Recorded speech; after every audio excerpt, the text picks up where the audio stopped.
behind a veil of medieval shadows. Those without a hearth or a hay-stuffed sack were mere whispers in the wind. For the poor and homeless, existence in the dark. They stood outside society, abandoned like worn-out boots in the mud. No roofs waited to shelter them from the biting chill, and charity was a distant dream, often traded for guilt or servitude. In this harsh, unforgiving world, poverty wasn't a fleeting plight. It was a relentless predator. Let's step into the shadows of the medieval world, where the unfortunate souls in the darkest corners of towns and villages were not just unseen, but often unwelcome. These homeless individuals were more than just poor. They were displaced peasants from war-torn lands, debt-ridden beggars traveling from village to village, and widows and orphans left with no family, constantly drifting and searching for sustenance. They walked through life forsaken by society's rigid structure, slipping into obscurity. Without land or a master, their existence went unrecorded, making them as unnoticed as ghosts amid the noise of medieval life. Living without land anchored these people in a precarious limbo. In such a hierarchical society, not having a home was like having no identity at all, leaving them vulnerable to nature's fury and human indifference. Stripped of rights and significance, they were cast aside, perceived as nuisances rather than neighbors as society turned a blind eye to their struggles amidst the cobblestone streets. Society deemed these destitute souls sinful and distrusted them, thinking their plight was nothing more than a manifestation of moral failure. Homelessness threatened the very values rooted in property and lineage. But also dehumanized them, stripping away their dignity and rights. They were ostracized for their misfortune, denied the opportunity to reintegrate into society, and then punished for their struggle to survive through means that were judged as improper. Their existence became a twisted tale of battling both the elements and a society that relegated them to the shadows. These were not just lives lived without roofs, but lives devoid of even the barest security. Unlike today, where shelters can offer a brief respite, medieval society offered no such sanctuaries. Instead, the homeless sought shelter amid ruins, forest clearings, or beneath bustling market stalls, places offering little protection from the wind, rain, or dangers prowling in the night. Their transient existence kept them in constant movement, driven away by authorities who saw them as a blight and forced into nomadic lifestyles, always left questioning where they might lay their heads for the night, without land or protection. These individuals faced perils as real as they were constant. Owning land meant security and safety, and those without it became easy targets for exploitation and violence. Alone on the roads or hidden in gloomy corners, the homeless were vulnerable to attack, with bandits roaming the countryside and violence lurking in many shadows. The law, instead of offering refuge, compounded their hardships by criminalizing vagrancy with severe penalties like whipping or confinement.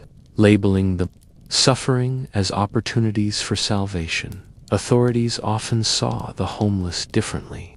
The pressure to maintain urban order meant the homeless were swept off the streets and shunned by city leaders, who saw them as carriers of disease and disruptors of tranquility. This paradoxical dynamic reflected deep societal divides, viewing the homeless as either deserving recipients of charity or as bothersome pariahs, diving into the legal frameworks of the time. Vagrancy laws transformed their unfortunate conditions into criminal behavior, with punishments ranging from fines and public shame to physical punishment. These laws reduced landlessness to a crime, thrusting the homeless into an ambiguous legal space where protection and rights were scarce. Bereft of legal identity, they were excluded from many communal activities. Condemnation, its role was both a comfort and a judgment. Despite offering food and shelter, there were strings attached. Judgments. Medieval literature and folklore painted the homeless in nuanced hues, casting them as figures of scorn or wearers of wisdom. Folk tales treated them as cautionary figures, whereas chronicle writers might glimpse their humanity in passing, highlighting the contradictions inherent in society's views on poverty. Facing stigma, the homeless were pariahs, marked by poverty, mistrusted, and barred from vital societal centers like guilds and markets. Structures urging a conscious rethinking of how to approach poverty. By recognizing the struggles of the medieval homeless, modern societies can opt for an empathetic response, crafting paths of change where poverty is not a fate of silence, but a challenge for all. To address transparently and compassionately. The medieval winter was not merely a season. It held a relentless grip of hardship and despair, especially for the poor and homeless. With no modern means to battle the bitter cold, people faced a natural enemy as fearsome as any invading army. The winter chills seeped into bones, leaving many numb to their very souls, their bodies wrapped in garments so thin that they seemed made of the very ice that assaulted them. Seeking refuge wherever it might exist, they huddled beneath bridges, nestled into the density of bushes, or pressed up against barn doors, snatching at any sliver of warmth like a bird pecking at crumbs. Shelter was scarce and seldom offered more than false security against the biting winds. In desperation, some dug shallow pits in the earth, hoping to escape the icy dread above. The lack of footwear meant the frostbitten dared not linger, pushing through the snow with bare feet. Each step a torturous negotiation with the cold that would eventually claim them. Meanwhile, to those without a hearth, firewood was fiercely guarded, a prize few dared to steal, and even the rare flames they sparked struggled against the damp air, flickering bravely before surrendering. Such fleeting warmth provided more illusion than protection, forcing many to seek warmth through communal gatherings, clinging to each other as if their lives depended on it, which it often did. Frostbite stood as yet another insidious foe. Fingers and toes trembled under the relentless attack of ice and wind, becoming useless and swollen, strapped ineffectively to palms in hopes of regaining functionality. Without the advantage of medical knowledge, frostbite could segue into infection all too easily, leading to disfigurement or worse dailies that echo.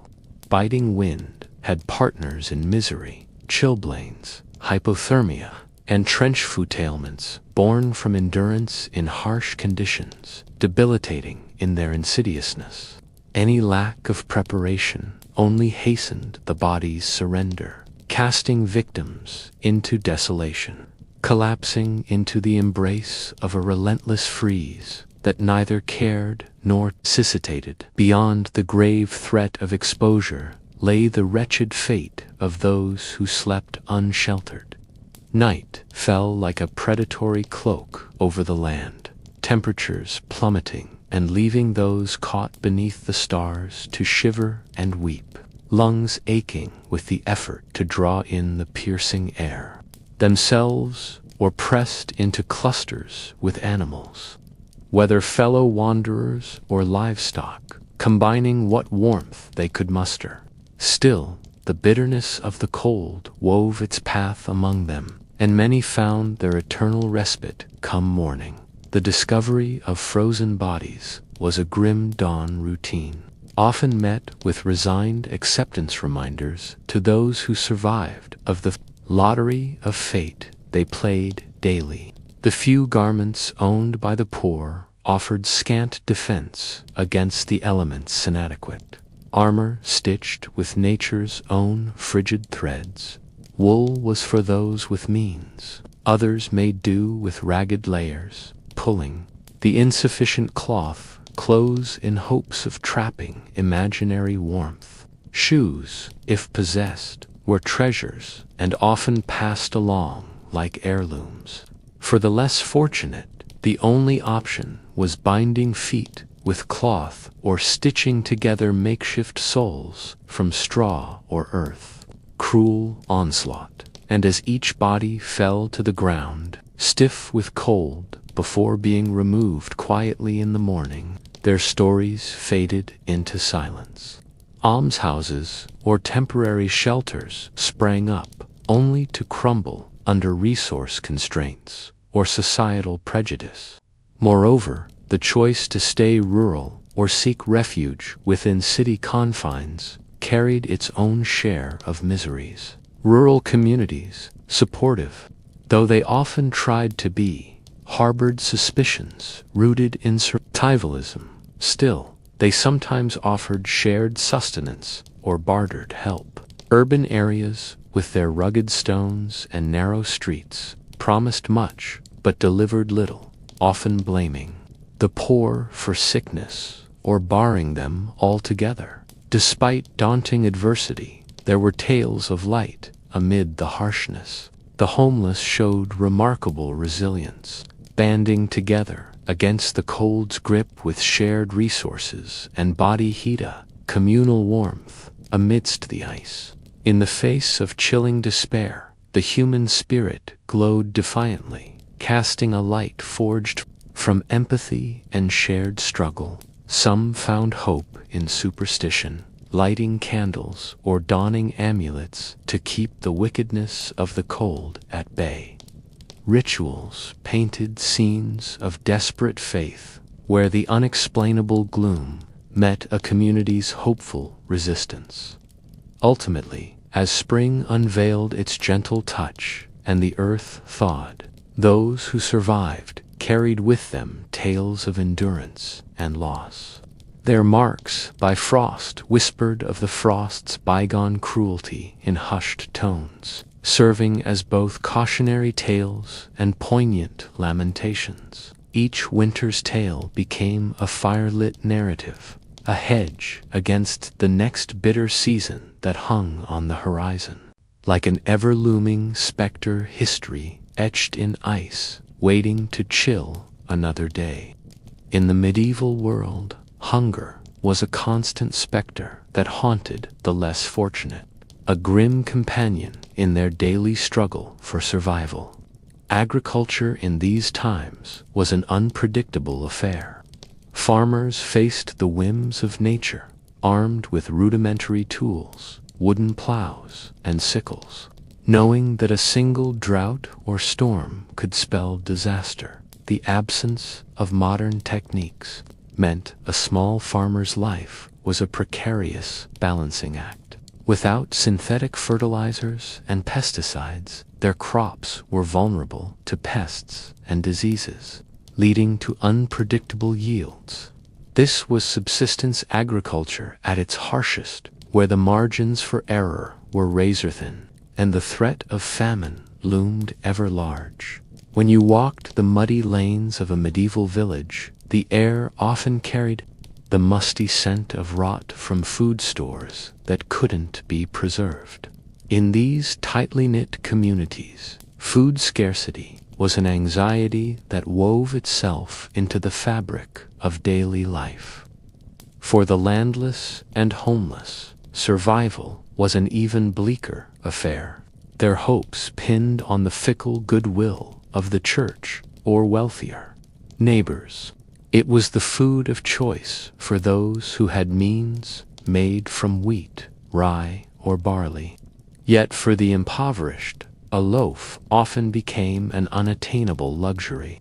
When grain supplies dwindled, they turned to curious substitutes like acorns or even sawdust, concoctions that tested not only palates but stomachs. Bread was a symbol of harsh division. The wealthy indulged in soft white loaves while the poor chewed on coarse, dark bread stark, reminders of societal disparities. To survive, the destitute often relied on their knowledge of the natural world. Foraging became a necessity as they scoured forests for edible plants, roots, and leaves.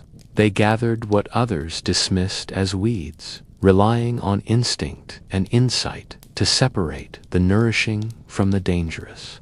This foraging life wasn't without peril. Many plants threatened with their toxicity, and those caught trespassing on private lands faced punishment. Yet the deadly and the delightful grew side by side, and discerning the difference was as much a survival skill as knowing how to wield a sickle. Famine, the grim reaper of medieval times, came as a frequent and unwelcome visitor.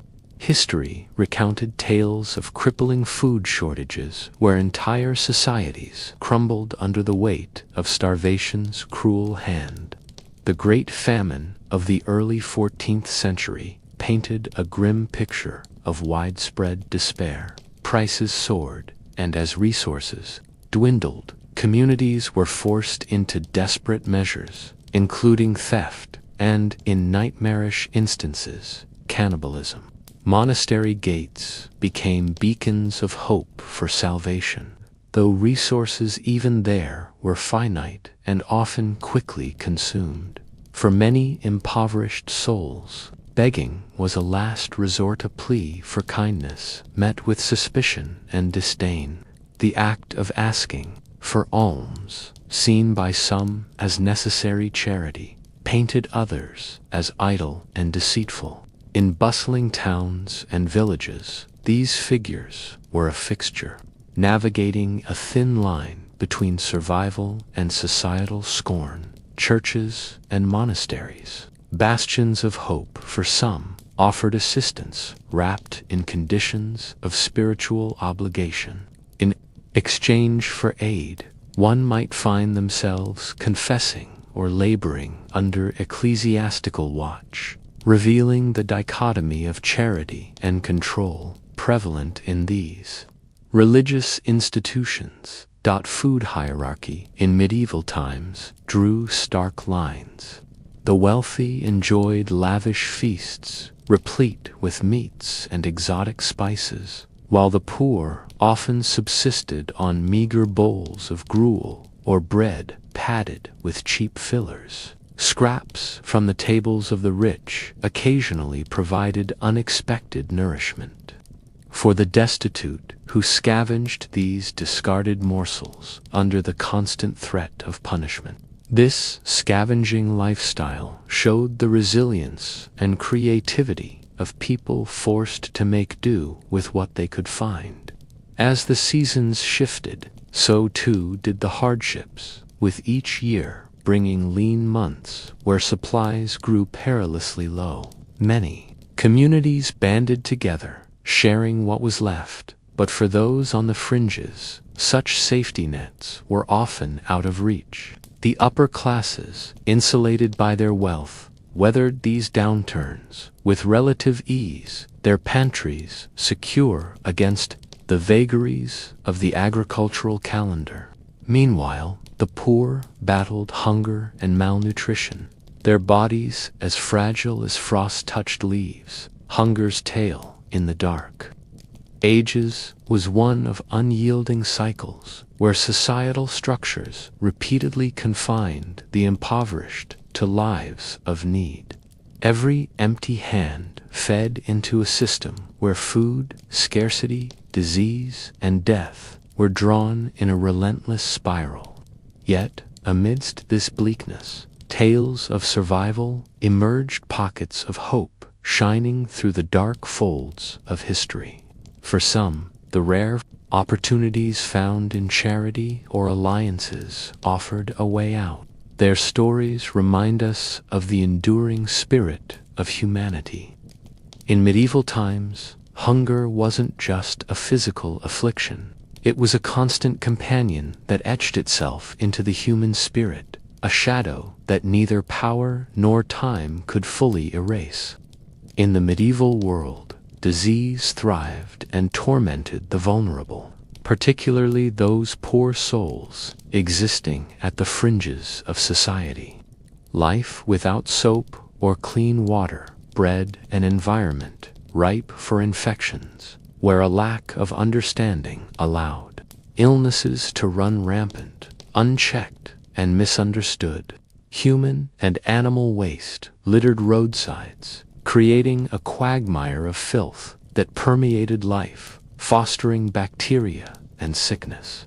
Simple infections, easily treatable today, grew into life-threatening perils, carrying the scent of fear and the tangible, biting sting of premature death. The crowded, unsanitary conditions of makeshift camps saw diseases leap eagerly between bodies, underpinned by a grim resignation of inevitability.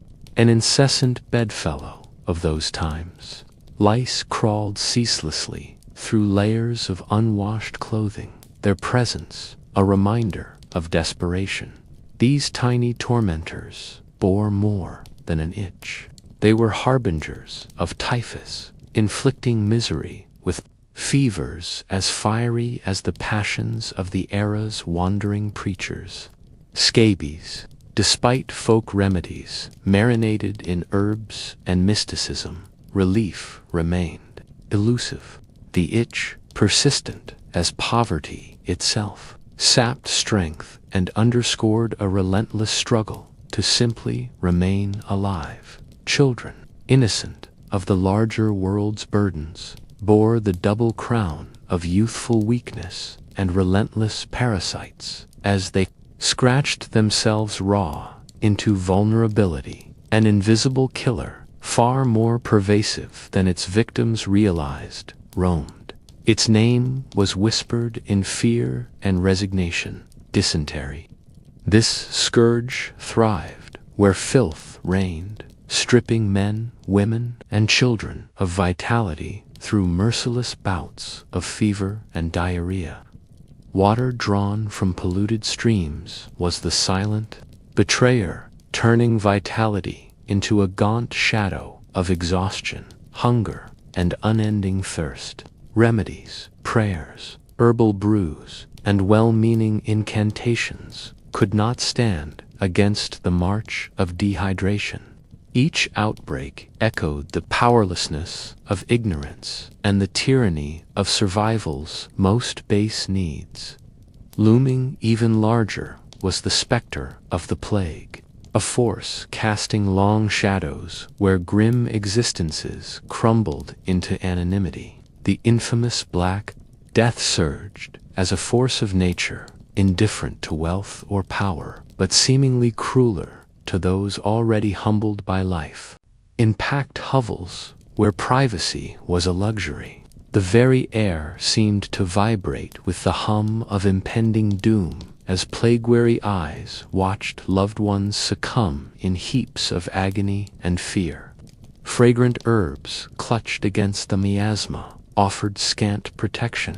Society sought to appease its fear with scapegoats, scattering blame like seeds of chaos, as if guilt could halt death's steady approach. Living in a medieval landscape of bleak certainties, baffling diseases that defied reason but captured vivid imaginations seemed cloaked in divine mystery. Some, like St. Anthony's fire, burned with the eye of God's displeasure, their mortal warnings misread as signs from beyond. The unknown bred superstitions where explanations of maladies came steeped in belief rather than biology. Shuffling rituals emerged designed not to cure, but to fend off the shame of moral failings perceived in others. Caught in the relentless swing between fate and folly, solutions lay obscured in shadows too dark to illuminate. In desperation, many sought deliverance from the quacks and charlatans hawking their wares in bustling marketplaces and squalid alleys. Bloodletting the cutting of life to save it was a standard cry, a misunderstood intervention that mixed truth with tragedy in dangerous measure. Potions tinged with ambition rather than effectiveness, crafted from the oddest of ingredients, promised salvation but delivered disappointment.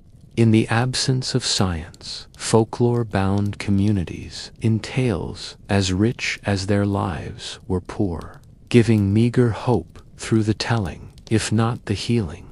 Mental health was another frontier of fear and misunderstanding.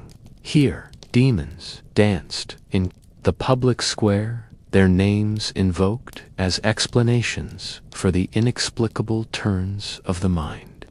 In the eyes of the medieval world, madness was the company of the sinful and the mark of the cursed. Cruelty, disguised as cura, whispered exorcism here. A brutal confinement there served only to deepen society's rejection of those who deviated from an invisible norm. And then there was leprosy, the most visible testament to the interplay of disease and disdain. Seen as a curse manifest, those marked by its blemishes were pushed to the edges.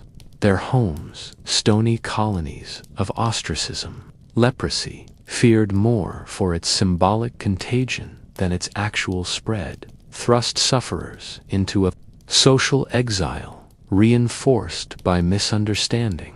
Part moral punishment, part medical. This disease left spirits void and bodies marked, its victims often turning to prayer as their final protest against the dark judgment of the world. In the end, amid all the suffering and squalor, those enduring poverty bore also an indomitable resilience, an ingrained hope twined through communal song and whispered prayer. Against the backdrop of grinding despair, these flickers of humanity shone.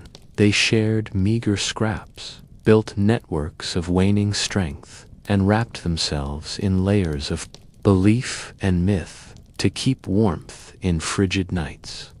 In solemn silence or communal chorus, the spirit of survival threaded through them like a fine golden thread in the fabric of medieval darkness. Stark reminder that beneath the filthy rags of history is forgotten, the human heart pulsed fiercely on crime.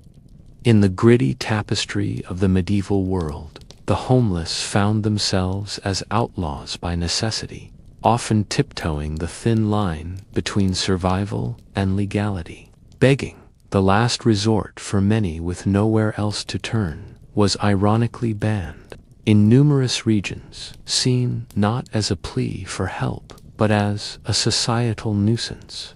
It was criminalized in a society where wealth was equated with divine virtue and poverty was mistakenly equated with moral failing. As these embattled souls traversed towns and village marketplaces, they met with cold stares and hostility, accused of exploiting the virtues of the charitable.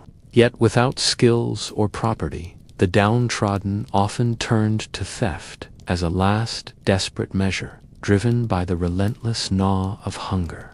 Despite living alongside this continuous struggle, the gentry and commoners tightened their grips on their possessions, sheltered from the perpetual scarcity that nudged the poor into these perilous choices. Once caught stealing, the consequences were harsh, ranging from public whippings to severe mutilation, affirming society's grim perception of poverty as a moral rather than a circumstantial flaw. In towns where sanitation was a tossed-off luxury, the dirtiest, most dangerous jobs were thrust upon those with no other recourse. Waste disposal was neither a public service nor clean work, but a relentless, desperate occupation for those deemed expendable. These individuals, often unseen and unappreciated, scoured cesspits and waterways, ridding towns of their filth, trading their health and dignity for mere survival. In the quiet pre-dawn hours, laborers trudged through streets with shovels and rakes, battling heaps of waste in a thankless task that endangered their lives while performing essential services to public health. Exposed to all manner of pathogens and toxic fumes, they faced a life expectancy brutally curtailed by their daily toil, shunned by society once their work was done. These cleaners epitomized the era's cruel paradox, vital yet invisible, their humanity overshadowed by the very muck they removed. For those with the privilege of gainful employment, the medieval labor landscape was fraught with hazard. Life in the mines or quarries meant confronting unspeakable dangers, with miners navigating perilous conditions deep underground, with only primitive tools to chip away at unforgiving rock. Each chisel stroke threatened rock falls or suffocation.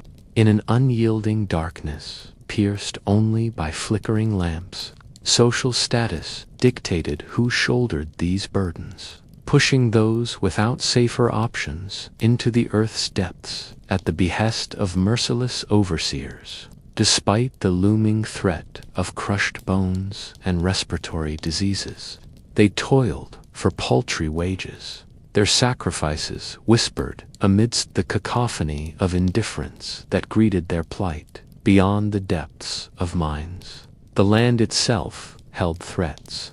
For farm workers, the backbone of medieval society, from dawn's first light, their lives were governed by the rhythm of planting and harvest, constantly shadowed by nature's idiosyncrasies.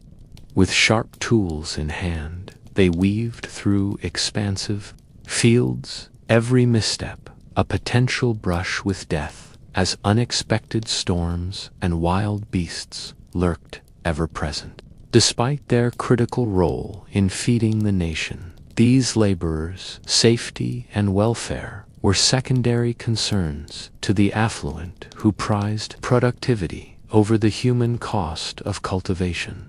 In the bustling marketplace, artisans labored to master their crafts under the constraints of feudal pressures and guild demands. Blacksmiths, weavers, and potters channeled their skill into creation, though their livelihood hung in precarious balance. The heat of forges, the dyes, acrid scent, and hours of relentless practice stained their hands and lungs, all for diminishing returns in an unforgiving economy. Artisans faced fierce competition, and failure to sell their wares threatened ruin, sharpening the edges of already meager lives. Their mastery, valuable only in the marketplace, offered little room for innovation or personal advancement. Constrained by guild rules and feudal edicts, the mercantile world beckoned to some as a means to escape the land. Yet, it was a double-edged sword. Merchants navigating the medieval landscape were beset by dangers on every side. As they plied goods between distant towns, bandits lurked along roads, ready to strike, while weather and prejudice added layers of challenge. For those of modest means, the gamble of merchant life was fraught with risk. Each successful trade a minor victory against nature's and man's unpredictability. Lastly, when all else failed, some turned to life as mercenaries, wielding swords for coin in battles dictated by the whims of royalty and nobility. These warriors for hire navigated a life teetering on the edge of survival, constantly adapting to shifting allegiances and the brutality of medieval warfare. In an existence punctuated by momentary triumphs and enduring threats, mercenaries embodied the medieval era's relentless struggle to survive against all odds and embrace peril with little promise of reward. Children born into the unforgiving world of medieval poverty often began life with hungry cries that echoed unanswered. In dimly lit huts or bustling alleyways, infants lay swaddled in whatever scraps of cloth their parents could muster. Hunger seemed to be a constant companion, gnawing incessantly. Mothers, deprived of proper nourishment themselves, could scarcely produce enough milk, leaving their infants to rely on thin, unsanitary gruels made from diluted bread. The lack of vitamins and clean water meant that simple ailments left untreated became fatal, claiming many young lives before they even had the chance to flourish. Surviving those first fragile months was only the beginning. The environment remained a harsh adversary, with chilling winters stealing warmth right from the cradle. Babies huddled together with exhausted mothers, their breath creating tiny clouds in the frosty air. Infections, untreated due to poor access to medicine, swept through these makeshift homes like a silent storm. The fortunate few who survived these early trials were often perceived as either cursed or blessed, small survivors bound to lives of continuous struggle from the very start. As soon as these children could walk, they were swept into the web of survival. The concept of a carefree childhood was as elusive as a mirage. Play was a luxury quickly replaced by toil, as little hands were put to work in fields, households, or alongside their elders learning trades.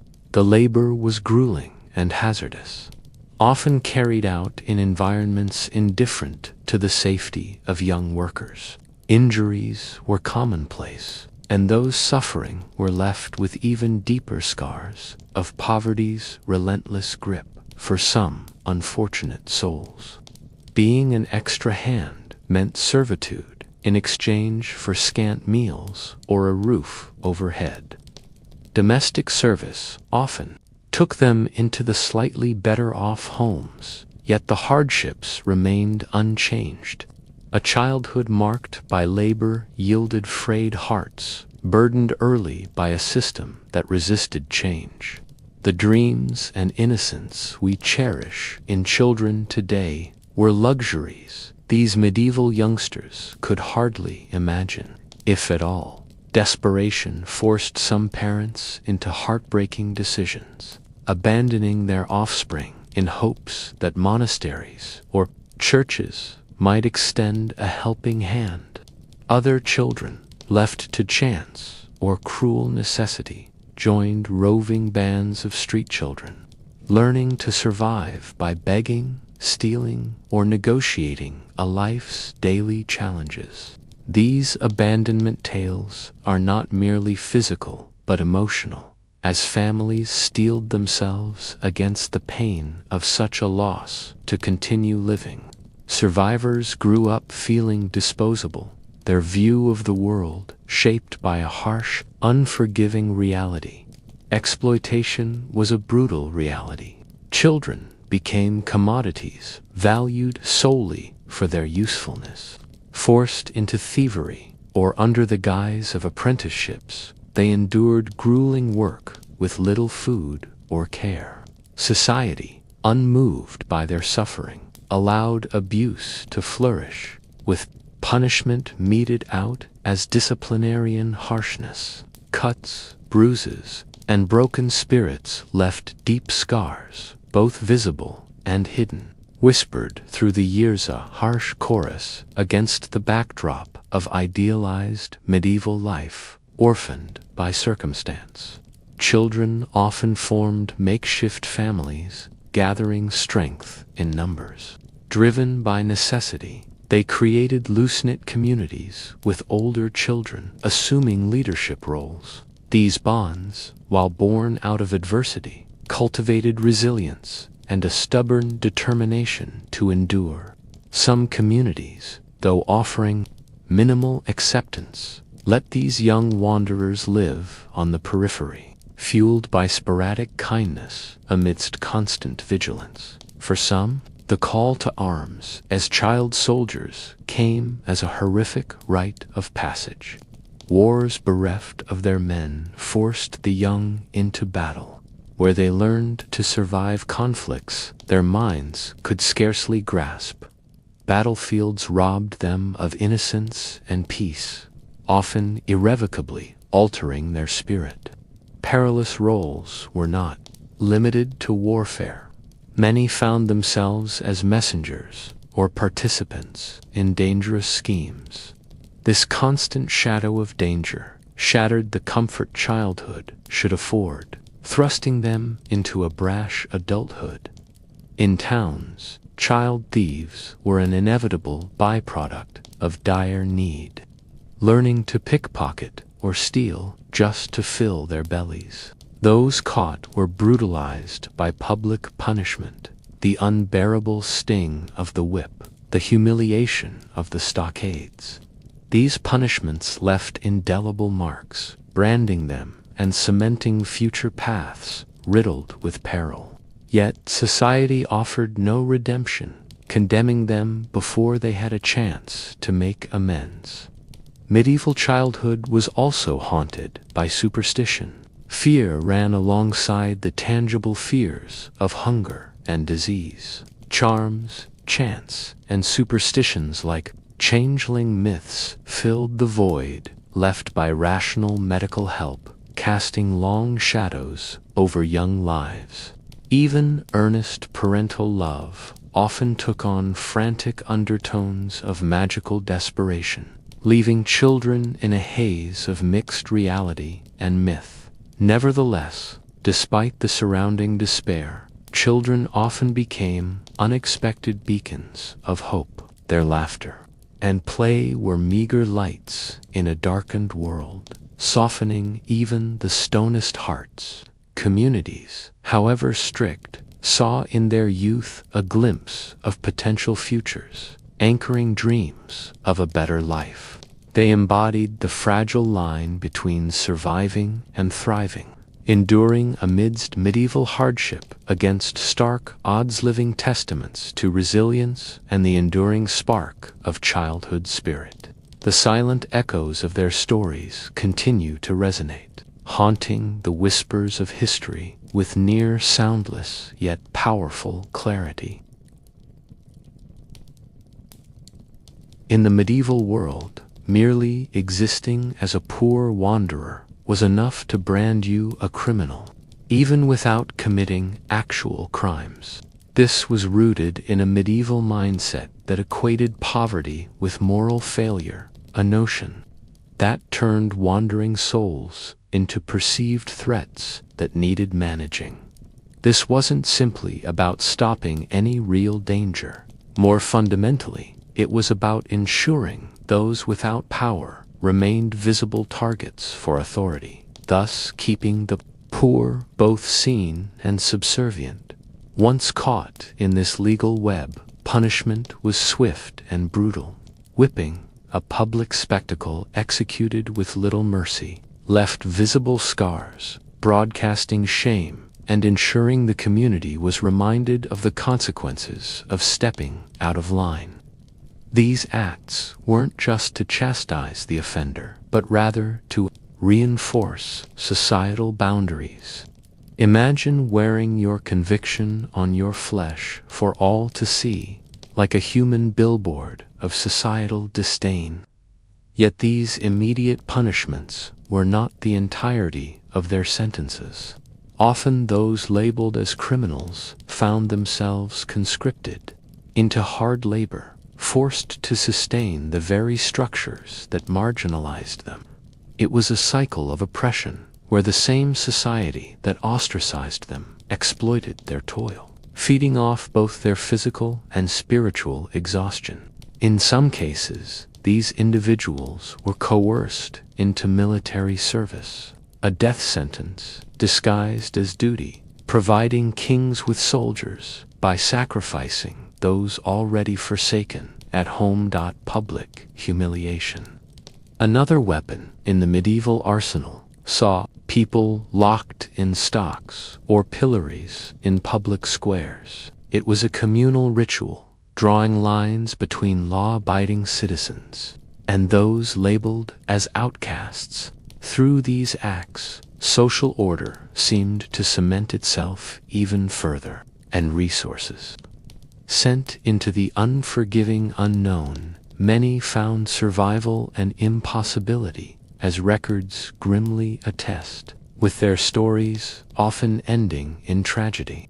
The systematic initiation into a life without refuge became a chilling narrative of medieval justice, steeped in fear and suspicion. However, under this harsh exterior, evidence of resistance flickers, a defiant humanity against the legal machinery, an undercurrent of stories narrating the irrational hope clinging to life. Beyond the ink on parchment, community vigilance did its part in maintaining the order. Neighbors policed one another, reinforcing law through shared scrutiny. The constant watchfulness of the medieval populace created a culture of fear-based compliance, deterring any deviance from accepted norms.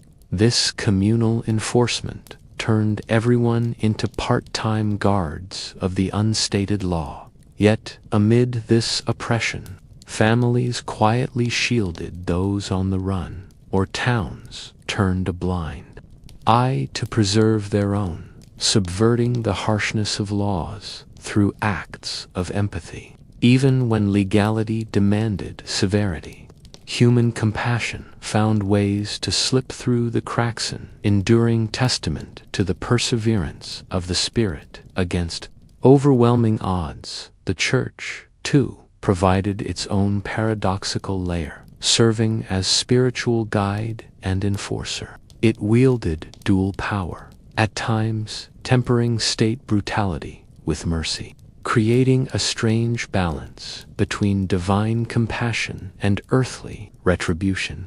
The stories of those subjected to these laws cast long shadows.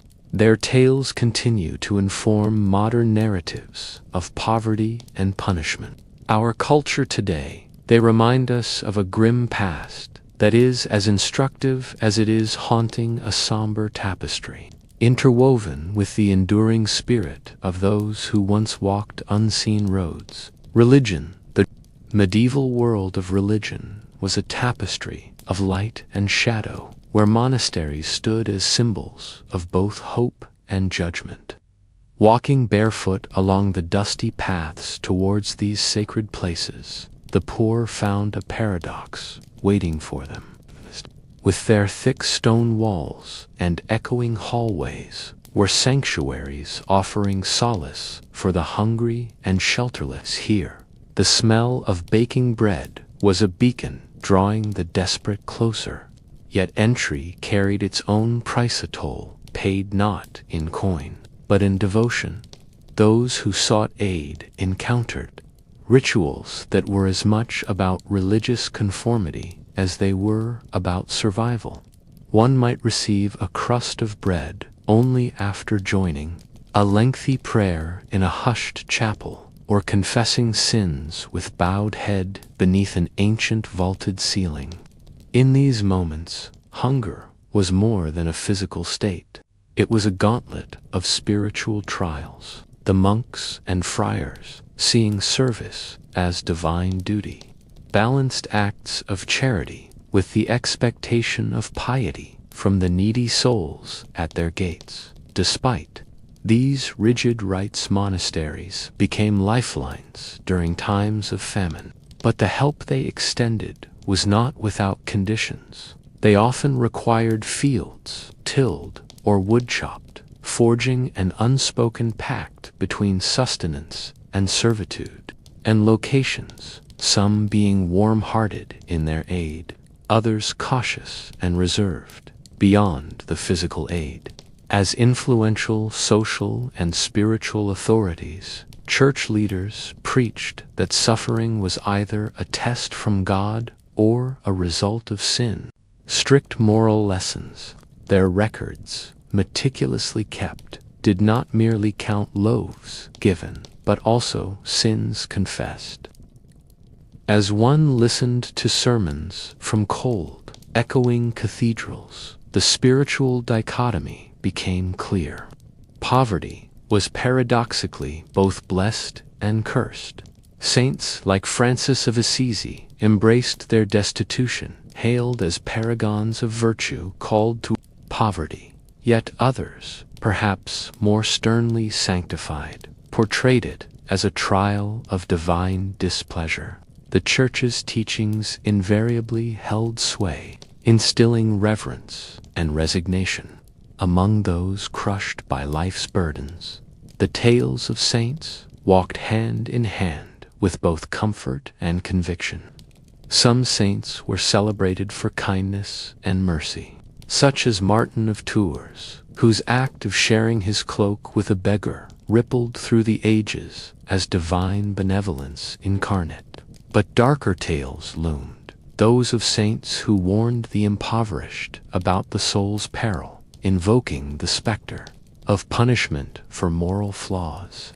These stories exalted charity's virtue, but also reinforced a celestial reminder that echoed with judgment. For many of the destitute relics and pilgrimages, salvation, pilgrims, whether frail or hale, undertook these arduous journeys in quest of divine favor, hoping that touching a relic might ignite a spark of divine intervention in their faltering lives.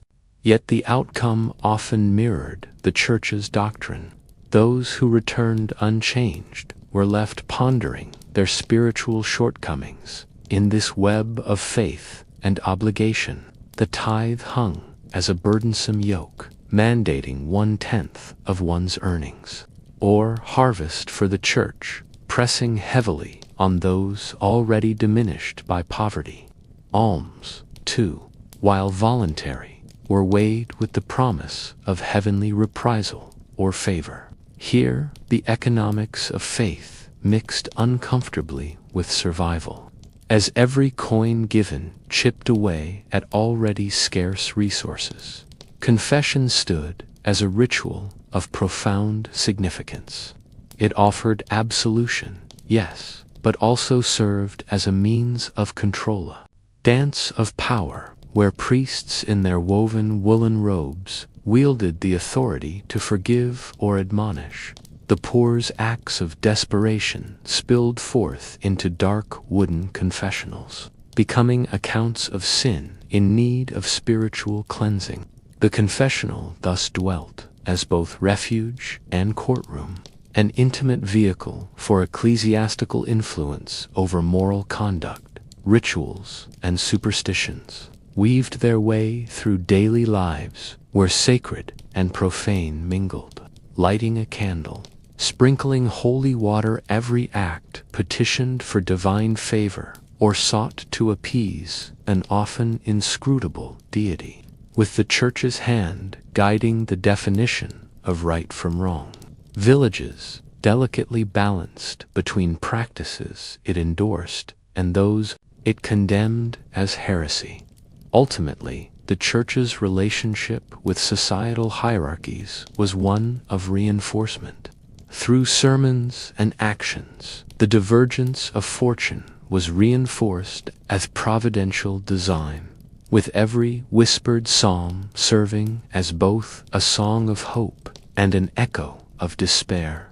Within these gray walls of belief, spirituality offered a vision of an eventual heaven, but also a stark reflection of life's grueling inequities. Those under the yoke of poverty, seeking solace, found instead that spirituality embodied a reality as comforting as it was confining, a constant dance of consolation, shadowed by judgment.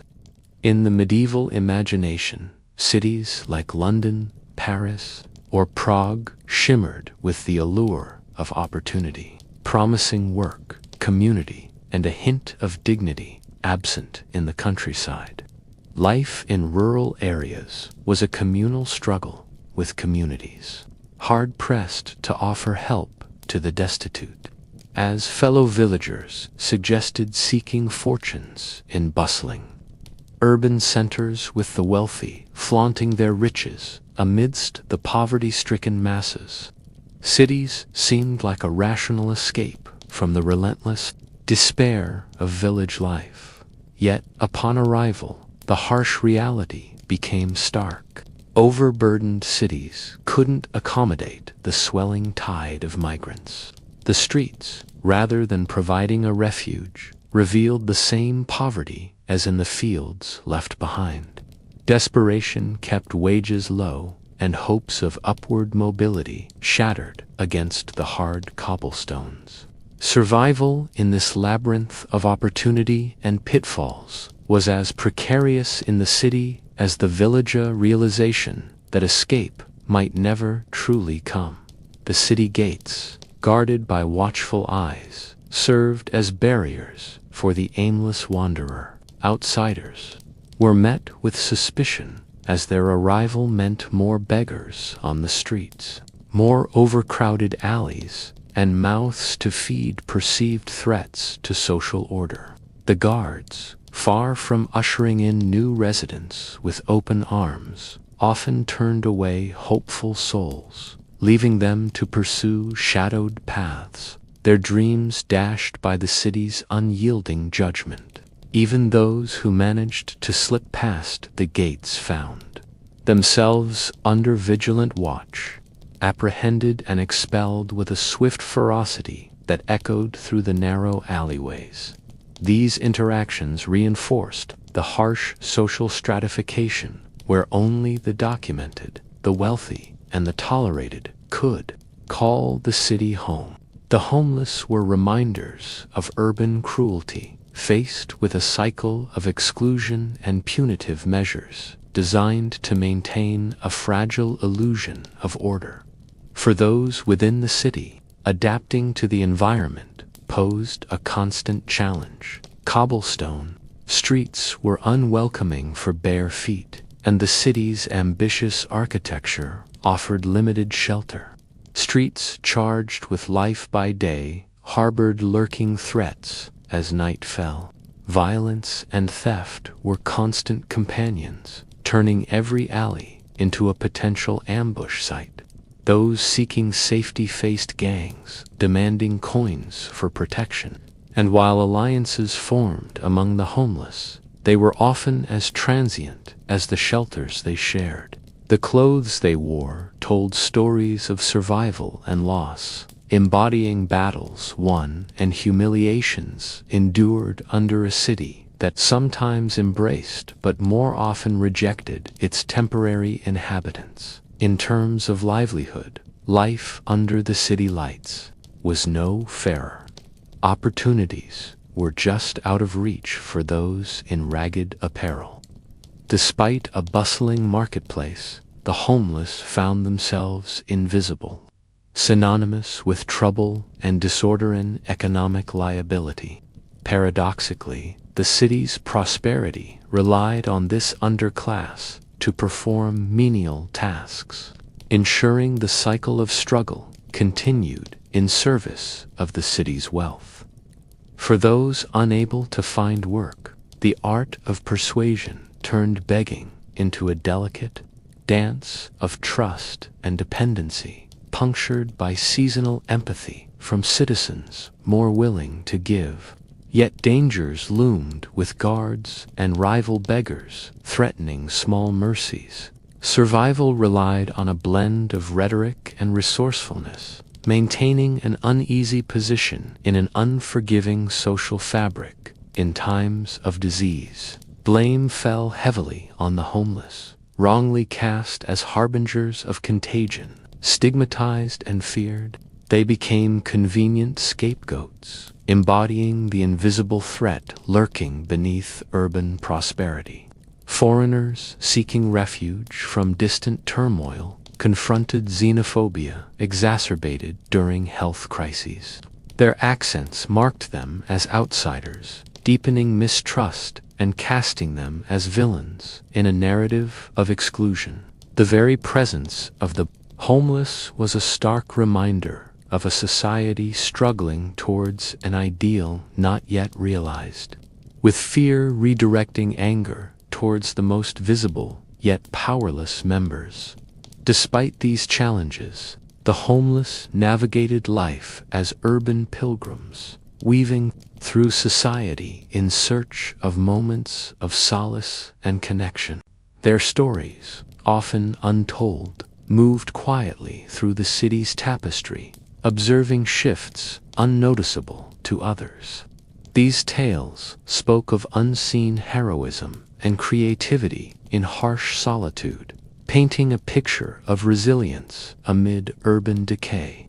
Though their voices have faded into historical footnotes, the lessons of their journeys resonate in our modern empathy, reminding us of a shared humanity overlooked. In the courts, complex laws reinforced urban hierarchy with severe penalties for begging and vagrancy. Public humiliation awaited those caught, more a spectacle than justice, and without representation. The homeless were often victims only in tales of inequity told by others. Punishment turned public squares into theaters of admonition, granting no reprieve. Charity offered scant relief, tied to moral judgments and religious obligations, leaving little room for unconditional aid. Those who received alms were subjected to scrutiny and moral sermons rather than the sustenance they needed. Cities, despite their promise, confronted the homeless with grueling realities. Behind thick walls of supposed progress, cries of despair echoed unanswered. In tales of suffering and survival written in their alleys, the city's truths emerged as forgotten voices of the past. Their struggles offer a perpetual resonance, an unfinished story reminding us of the enduring fight for dignity in the shadow of prosperity. In the Dark Ages, being poor was a relentless battle against an uncaring world with scant hope of escape. Society's rigid structures kept the poor in a bind, with wealth and privilege inaccessible to the majority. Education, that rare avenue of upward mobility, was a luxury for the elite. Without it, most were left to toil in ignorance. The homeless, seen as nuisances or worse, faced harsh laws and societal disdain. True escape from poverty seemed as elusive as shadows on a sunlit day, requiring a level of agency and choice that many simply didn't have. Opportunities were often fraught with peril. Some looked to the military as a potential way out, swapping one perilous existence for another. Enlisting meant food and shelter, but also the risk of dying in battle or returning maimed and destitute. For women, marriage might offer temporary stability, yet tethered them to the whims of a husband. Life was a precarious game where a single misstep could lead to ruin. Yet amid such bleak prospects, hope flickered, a belief in miracles, divine favor, or a twist of fate that might change everything. Stories of miracles offered slivers of hope to the desperate. The medieval mind was steeped in religion, where tales of miraculous healings and saintly interventions filled the imagination. Pilgrimages to sites of purported divine power were common, with people traveling great distances seeking salvation through spiritual intervention. These stories of saints performing miracles, akin to winning a cosmic lottery, fueled the collective consciousness. Yet they were rare and often seemed like favors to everyone else. The church, a double-edged sword in these times, was both a savior and a judge. Monasteries offered some charity, albeit with strings attached. Conversion, confession, and labor were often asked of those who sought refuge. While the church provided what scant aid it could, its doctrines could be unforgiving. Poverty was sometimes seen as divine retribution or a personal failing, a narrative that shaped both aid and judgment. Charity, when available, was as restricted as it was precious. Various religious orders and guilds handed out alms more as a testament to piety than social responsibility. Charity was often a means to secure a place in heaven, for the giver more transactional than transformative. The poor faced discrimination in receiving aid, with alms sometimes only going to those deemed worthy by society's harsh standards. Often those most in need were overlooked, creating a paradox where charity was a blessing wrapped in obligation. A temporary patch on deep-seated social wounds. The lure of war was a desperate gamble. The impoverished saw military service as a tempting escape. It offered food, a bed of sorts, and a place under a lord's banner, yet at the risk of a life and limb. The conditions were grueling, and for many, it was simply a trade of one harsh life for another. Stories of soldiers rising to knighthood or retiring with spoils were glorified exceptions. Still, this bleak gamble was embraced, a testament to the desperate human spirit clutching at straws. In a time where luck was as unpredictable as it was rare, few found their fortunes changing unexpectedly. Some stumbled upon an inheritance. Others found benevolent patrons willing to lift them from poverty if an inexplicable liking formed. These patrons, akin to medieval talent scouts, offered mentorship and education, creating improbable success stories that fed the hopes of the downtrodden. Yet these tales were exceptions, and for most, luck was an elusive partner, leaving dreams unfulfilled. Death hovered as a specter, offering the only true escape. In a world rife with disease, famine, and violence, it was ever present, too many. Death wasn't just a tragic end, but a release from life's relentless struggle.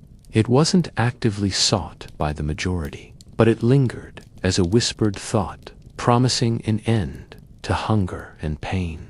Beliefs in an afterlife offered comfort, painting death as a passage to divine grace. Even in death, there was talk of redemption, creating myths and religious symbols that romanticized the end as a bittersweet departure.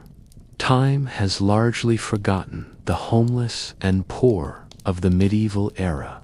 Their lives were written in the sands of history with anonymity. Unlike the chronicled lives of nobility, the marginalized left few records behind. Much of what we know comes from legal edicts and rare mentions painting a shadowy picture. Yet, within this obscurity lay the profound tragedy of being unseen.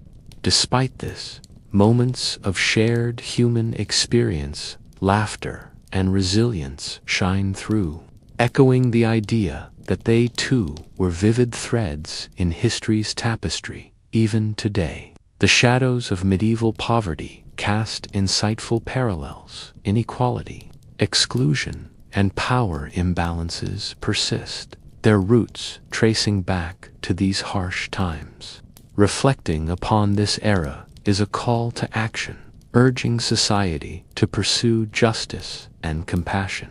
These tales of hardship underscore a need for systemic changes that prioritize inclusivity, and dignity lessons, as relevant now as they were then. In closing, the Dark Ages offer a study in the enduring resilience of the human spirit across time's abyss. These stories of despair, tempered with hope, remain poignant, urging us to listen and learn. By acknowledging these forgotten voices, we invite their narratives to resonate anew, ensuring they weave into the living tapestry of today's understanding. As we flicker our way out of this dark tale and back into the light, don't forget to like and subscribe for more stories that uncover the past's strange wonders.